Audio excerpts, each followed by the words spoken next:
ವಲಯದ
ಸಂಖ್ಯೆಯನ್ನ ಕಡಿಮೆ ತೋರಿಸಿದ್ದು, ಪ್ರಸ್ತುತ ಒಳ ಮೀಸಲಾತಿ ವರದಿಯನ್ನ ಅವೈಜ್ಞಾನಿಕವೆಂದು ತಿರಸ್ಕರಿಸುವಂತೆ ಆಗ್ರಹಿಸಲಾಗಿದೆ.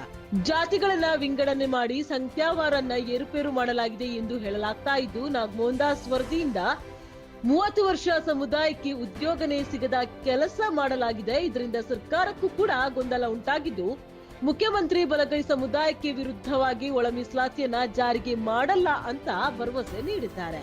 ನಮಗೆ ಅಂಬೇಡ್ಕರ್ ಮೀಸಲಾತಿ ಸಾಕು, ಒಳ ಮೀಸಲಾತಿ ಬಿಸಾಕು, ಆದ್ರೆ ಅದಕ್ಕೆ ವಿರುದ್ಧವಾಗಿ ನಡೆದಲ್ಲಿ ರಾಜ್ಯಾದ್ಯಂತ ಉಗ್ರ ಹೋರಾಟ ನಡೆಸುವುದಾಗಿ ಪ್ರತಿಭಟನಾ ಸಭೆಯಲ್ಲಿ ಜ್ಞಾನ ಪ್ರಕಾಶ ಸ್ವಾಮೀಜಿ ಅವರು ಎಚ್ಚರಿಕೆ ನೀಡಿದ್ದಾರೆ.